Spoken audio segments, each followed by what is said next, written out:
अस्सलामुअलैकुम dear students, आज हमने करनी है एक्सरसाइज 3.1। और बच्चे, अगर आपने इससे पहले की इंट्रोडक्शन वीडियो नहीं देखी 3.1 की तो पहले आप वो देखें, क्योंकि जो बेसिक कंसेप्ट हैं उसके बगैर इस एक्सरसाइज पे मूव करना वेन डायग्राम के वो बिल्कुल आपके लिए फ़ायदेमंद नहीं होगा और आपको समझ भी नहीं आएगी। क्वेश्चन नंबर 1, 2, 3, 4 का बिल्कुल जो इंट्रोडक्शन है इसमें जो बहुत ज़रूरी है वो आपको इंट्रोडक्शन वीडियो में मिल जाएगा। अब मूव करते हैं क्वेश्चन नंबर 5 में। Prove by using Venn diagram के जो पी क्यू आर आपको दिए गए हैं तीन सेट, ठीक है, इसको आप यूनियन की प्रॉपर्टी के लिए भी सॉल्व करेंगे और इंटरसेक्शन की प्रॉपर्टी के लिए भी आपने दोनों साइड्स को प्रूव करना है। Left hand side is equal to right hand side. तो बच्चे, सबसे पहले मैं जो केस है यूनियन का, इसकी लेफ्ट हैंड साइड ए पार्ट सॉल्व करने लगा हूं। ठीक है, लेफ्ट हैंड साइड जो हमारे पास क्या है, P union Q union R. ठीक है, अब बच्चे इसे सॉल्व करने से पहले मुझे ये देखना है कि पी क्यू और आर इन तीनों की डायग्राम कैसे बनेगी। बच्चे, इसकी वेन डायग्राम बनने के लिए सबसे पहला कंसेप्ट ये आपको याद रखना है कि इन तीनों में क्या कोई ऐसी वैल्यू है जो तीनों में कॉमन है। तो अगर आप देखेंगे तो कोई भी ऐसी वैल्यू नहीं है। ठीक है, अब आपने नेक्स्ट कंसेप्ट क्या है, आप देखें क्या कोई दो में कॉमन है, जैसे कि पी और क्यू में क्या कॉमन है, 2 और 3, और Q और R में 5 और 6 कॉमन है। तो इन तीनों में कोई भी कॉमन नहीं था तो Q सेंटर में रहेगा। क्यों? क्योंकि Q का कॉमन जो है वो P के साथ भी है और Q का कॉमन R के साथ भी है। ठीक है, अब सबसे पहले हम Q को दरमियान में रखा हुआ है हमने, इस तरफ R है, उस तरफ P है। अब P और Q में क्या कॉमन है, 2 और 3। ठीक है, 0 और 1 इधर आ गया।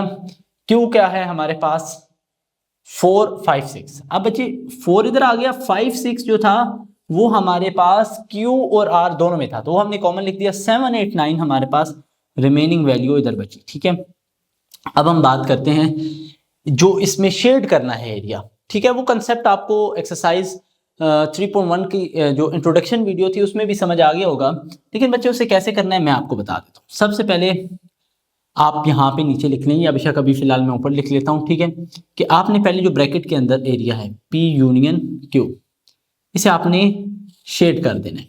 ठीक है, अच्छा जी, P और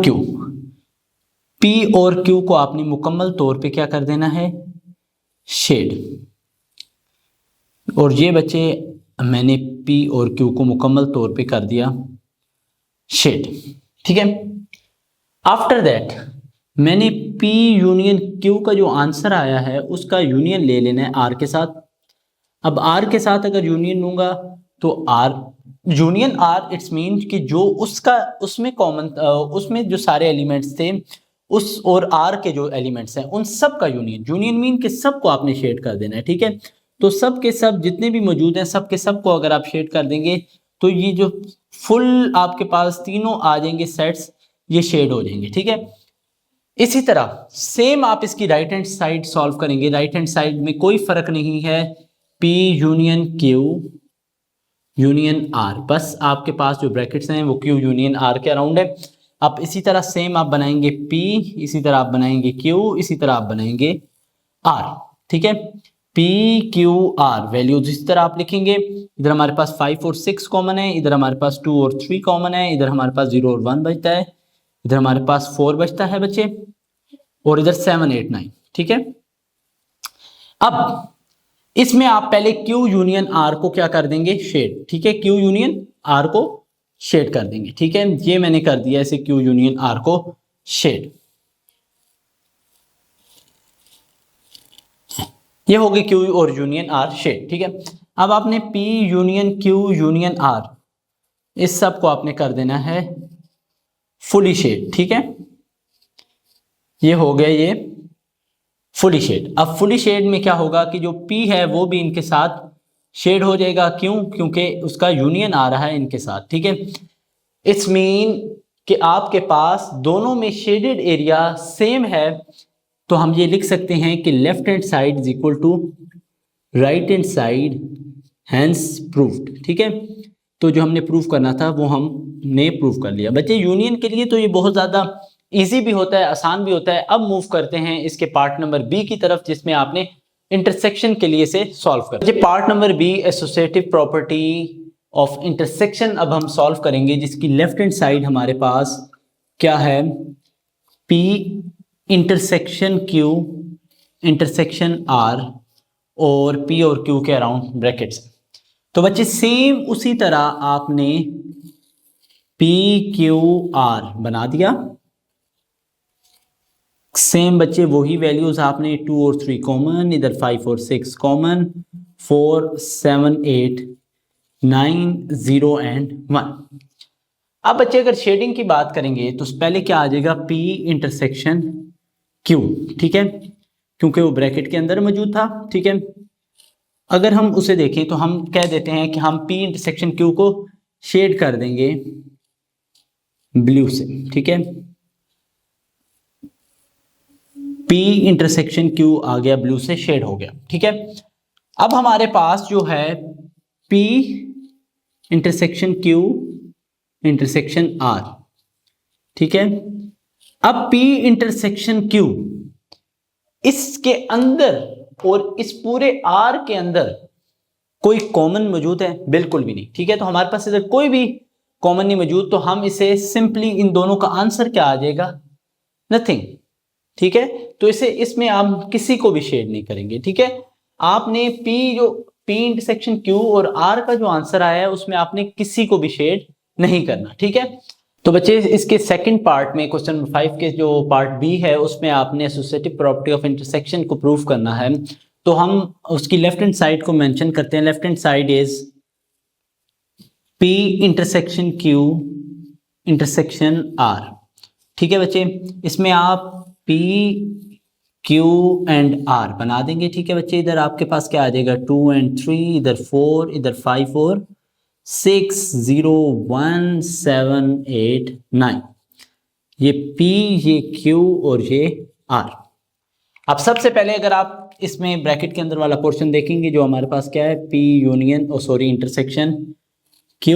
इंटरसेक्शन का मतलब बच्चे आपको पता है कि कॉमन P और Q में क्या कॉमन है। तो अगर आप देखेंगे उसे आप ब्लू लाइन से शेड कर दें बेशक, ये आ गया P और Q में कॉमन एरिया, ठीक है। अब फिर अगर आप बात करेंगे P intersection Q intersection R, तो इसमें बच्चे कुछ भी कॉमन नहीं है, ठीक है। तो आप सिंपली यहाँ पे लिख दें कि नो शेडिंग, ठीक है, कोई एरिया शेड नहीं होगा, ठीक है। तो अगर हम वैसे तो इस क्वेश्चन में आपको 2 डायग्राम्स, वेन डायग्राम्स बनानी पड़ेंगी, ठीक है।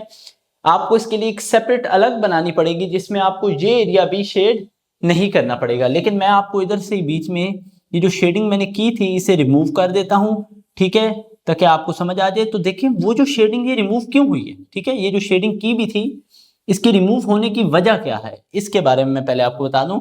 इसकी रिमूव होने की वजह ये है कि आप 2 और 3 को ऐसे ही मेंशन कर दें, क्योंकि जो पहले ऑलरेडी शेडेड एरिया था और इस R में कुछ कॉमन था ही नहीं, जिसकी वजह से हम जब कॉमन नहीं था तो हमारे पास टोटल शेडेड एरिया कुछ भी नहीं बचा, ठीक है। तो हमारे पास कोई भी ऐसा एरिया नहीं है जो शेड हो सके, ठीक है। अब अगर हम इसकी राइट हैंड साइड पे देख लें, तो राइट हैंड साइड पे हमारे पास क्या मौजूद होता है, हमारे पास मौजूद है P intersection Q intersection R, ठीक है। एसोसिएटिव प्रॉपर्टी है हमारे पास, तो एसोसिएटिव प्रॉपर्टी में पहले तो हम इसकी वेन डायग्राम्स बना देते हैं, P Q और R। अब ये हमारे पास P है, ये Q है, ये R है। 0 1 2 3 4 5 6 7 8 9, यहां पे हमारे पास Q इंटरसेक्शन R, हमारे पास क्या आ जाएगा, Q इंटरसेक्शन R, ये एरिया आ गया। अब अगर हम इसके फुल एरिया की बात करें, यानी P का इंटरसेक्शन Q इंटरसेक्शन R के आंसर के साथ, Q इंटरसेक्शन R के आंसर के साथ, ठीक है, यानी ये जो पूरा P है इसमें और 5 और 6 में क्या कॉमन है, तो इधर हम लिख देंगे नो शेडिंग, कुछ भी शेड नहीं होगा। तो अगर ये ऑलरेडी जो शेडेड एरिया है उसे भी हम क्या कर देंगे, कैंसल आउट कर देंगे, ठीक है, क्योंकि आप वैसे ही आपने पेपर में इसमें 4 बेसिकली आपने ये बनाने हैं Venn diagram. Left hand side, right hand side, और उसकी लेफ्ट हैंड साइड की भी एक और साइड, ठीक है। यहाँ पे बोर्ड पे स्पेस ना होने की वजह से मैंने आपको दो दो दफा नहीं बना के दिखाया, लेकिन आपने अगेन, और इसमें आपका जो शेडेड एरिया होगा वो भी खत्म हो जाएगा। तो आप लिख देंगे as there is no shaded region in both left hand side and right hand side,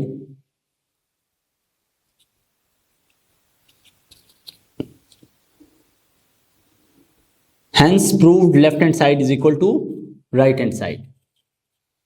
तो बच्चे अब मूव करते हैं क्वेश्चन नंबर 6 की तरफ, और क्वेश्चन नंबर 6 में हम नेक्स्ट प्रॉपर्टी को पढ़ते हैं। तो बच्चे अब हम मूव कर चुके हैं क्वेश्चन नंबर 6 पे। क्वेश्चन नंबर 5 का जो पार्ट नंबर 2 है वो सेम बिल्कुल इस तरह है, वो आपने खुद करना है।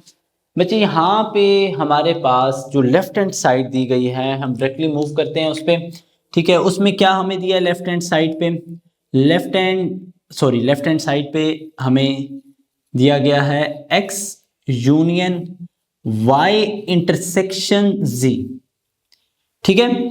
अब बच्चे हमने ये देखना है x y z इन तीनों में कुछ कॉमन है, तो हम देखेंगे हम इन तीनों में कुछ भी कॉमन नहीं है, ठीक है। इन तीनों में अलबत्ता y जो है उसकी वैल्यू 0, 1, 2 एंड 3 z में मौजूद है, यानी वो z की क्या है, सबसेट है, ठीक है। एंड द अदर x वो भी हमारे पास क्या है, z की सबसेट है, ठीक है। तो दोनों के दोनों जो हैं वो z के सबसेट हैं, यानी z के अंदर मौजूद हैं, ठीक है। और अगर फिर हम ये चेक करें कि इन दोनों में कुछ कॉमन है, तो ऐसा बिल्कुल भी नहीं है, ठीक है। अलबत्ता ये दोनों जो हैं वो क्या हैं, z के सबसेट है। तो सबसे पहले मैं z को बना लेता हूं, ठीक है, और इसके अंदर हमारे पास x भी बन जाएगा, और इसके अंदर हमारे पास y बन जाएगा, ठीक है। ये हमारे पास y आ गया, ये हमारे पास x आ गया, और ये हमारे पास z आ गया, ठीक है। x में हमारे पास क्या वैल्यू है, -1, -2 एंड -3, और इसमें हमारे पास y में हमारे पास क्या है, 0, 1 एंड 2 एंड 3। अब इसके अलावा अगर हम वैल्यूज की बात करें, तो इसके अलावा z के अंदर कोई वैल्यू बचती ही नहीं है। 0 था हमारे पास, हमने लिख दिया, +1, 2, 3 था, वो भी हमने लिख दिया, -1, 2, 3 था, वो भी हमने लिख दिया, ठीक है। जब सारी वैल्यूज होगी, कुछ बचा नहीं, तो अब शेडिंग की बात करते हैं, ठीक है। पहले y इंटरसेक्शन z, इनमें क्या कॉमन था, ठीक है। इसे हम ब्लैक से शेड कर देंगे, ठीक है। y इंटरसेक्शन z की बात करें, y और z इन दोनों में क्या कॉमन है, तो जो भी y में मौजूद है वो कॉमन आ जाएगा, क्योंकि y के सारे एलिमेंट्स जो हैं वो z के सबसेट है, ठीक है। y is a subset of z, ठीक है, वो z के अंदर ही मौजूद है, ठीक है। अब नेक्स्ट बात करें तो हम क्या कहेंगे कि जो x union y intersection z है, उसको अगर जब हमने शेड करना है, आप देखें x का यूनियन, x अलग मौजूद है और ये अलग मौजूद है, ठीक है। तो हम जो ऑलरेडी शेड हुआ है, ठीक है, उसे हम ऐसे ही रख देंगे, और दूसरे को हम ब्लू से शेड कर देंगे, ठीक है। और ये ऑलरेडी किस कलर से हुआ पड़ा है, ब्लैक से, ठीक है, ताकि हमें डिफरेंस जो है वो पता चल जाए शेड का, ठीक है। तो ये क्या हो जाएगा, इसे हम ब्लू से शेड कर देंगे। It's mean x and y are fully shaded, ठीक है। अब इसकी मूव करते हैं राइट हैंड साइड पे, ठीक है। राइट हैंड साइड पे मूव करने से पहले हम उसी तरह एक z बना लेंगे, ठीक है, उसके अंदर x और y, ठीक है। y भी आ गया हमारे पास, x भी आ गया, -1, -2 एंड -3, 0, 1, 2 एंड 3, हमारे पास z आ गया। हमारे राइट हैंड साइड हमारे पास क्या दी गई थी हमें, x union y intersection x intersection union c, ठीक है। ये यहाँ पे क्वेश्चन में मिस्टेक हो गई है, यूनियन z, ठीक है, यहाँ पे यूनियन आता है, ठीक है। अच्छा बच्चे, अब इसमें जरा हम फर्स्ट वैल्यू को देखें, तो हमारे पास क्या है, x यूनियन y, इसे हम शेड करेंगे, ठीक है, इसे हम ब्लैक से शेड कर देते हैं, ठीक है। x यूनियन y को, यानी x और y के अंदर जितने भी एलिमेंट हैं उन्हें हमने क्या कर देना है, शेड कर देना है, ठीक है। और वो सारे मैंने कर दिए ब्लैक से शेड। फिर x यूनियन z में भी आपने क्या कर देना है, शेड, x यूनियन z। अब x का अगर हम z के साथ यूनियन लें तो ये जो पूरे का पूरा z है ये हमारे पास क्या हो जाएगा, शेड हो जाएगा, ठीक है, x यूनियन z। तो इसे हम कर देते हैं, लेकिन आप देखें ये इसी तरह इसे आप शेड कर दें।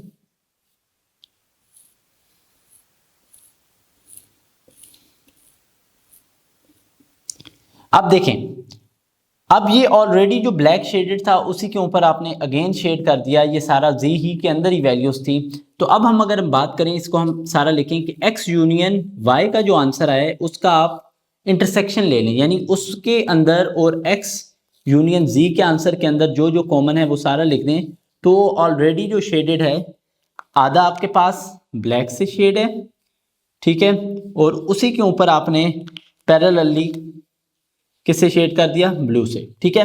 तो ये जो हमारे पास दोनों में सेम शेडेड रीजन है तो हम लिख सकते हैं hence proved left hand side is equal to right hand side.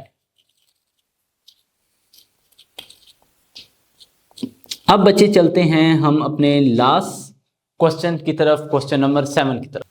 तो बच्चे क्वेश्चन नंबर 7 में हमने x intersection y union z, हमारे पास लेफ्ट हैंड साइड मेंशन है, हम लेफ्ट हैंड साइड लिख लेते हैं, ठीक है। हमारे पास क्या है, left hand side is equal to x intersection y union z, ठीक है। अब हमें उसने टेबुलर फॉर्म में नहीं दिया था, मैंने कन्वर्ट किया। उसने पहले x को कहा कि सेट ऑफ फर्स्ट 3 वोवेल्स, तो पहले 3 वोवेल्स होते हैं ए ई आई, आपने बचपन में पढ़ा ए ई आई ओ यू वोवेल्स हैं, उसके पहले 3 ए ई आई होते हैं।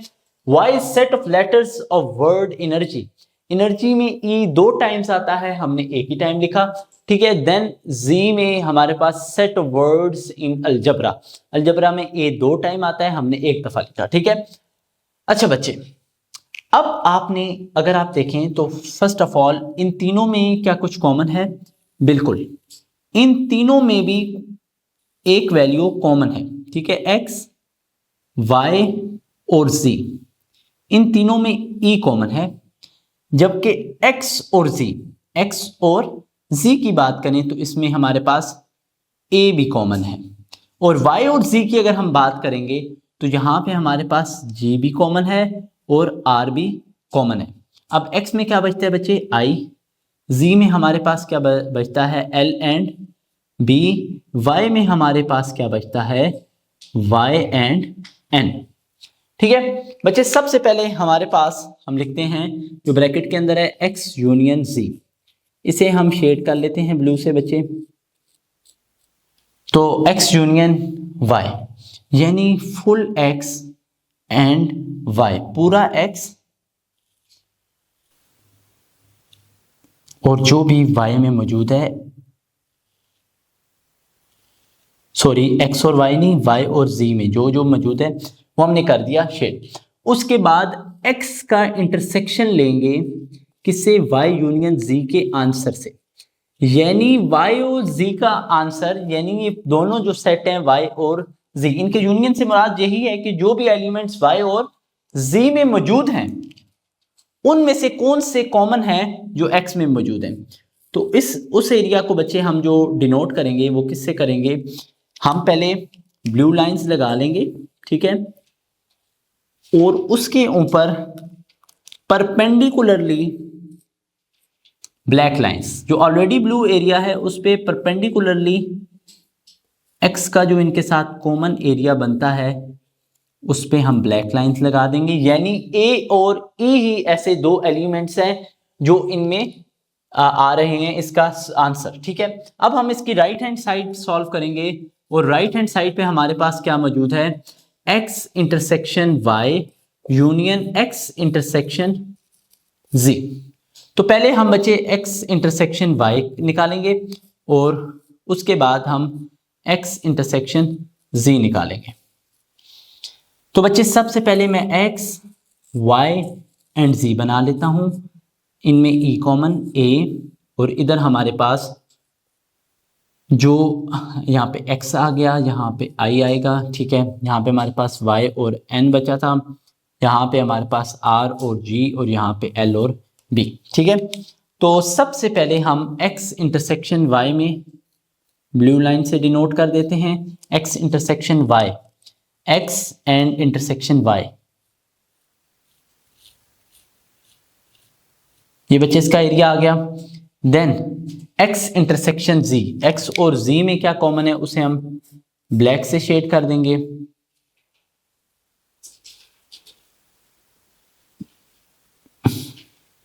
ठीक है, अब ये जो दोनों आए हैं इनके आंसर्स का हमने क्या ले लेना है, यूनियन। मतलब इन दोनों के आंसर्स को मिला के हमारे पास जो बनेगा वो हमारे पास इसका आंसर आ जाएगा, ठीक है। हमने x इंटरसेक्शन y को भी मिलाना है, आंसर में लाना है, ठीक है, और x इंटरसेक्शन z, इन दोनों के जो एलिमेंट्स हैं उनका यूनियन ले लेना है, यानी उनको मिला के लिखना है। तो वो हमारे पास ए और e ही मौजूद है, ठीक है।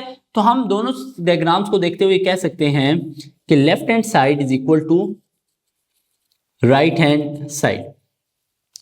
लेकिन बच्चे अगर आप इस एक्सरसाइज का सही तरह कंसेप्ट हासिल करना चाहते हैं तो आपके लिए बेहतर यही है कि आप इसकी एग्जांपल्स करें जो हमने इंट्रोडक्शन वीडियोस में समझा दी हैं।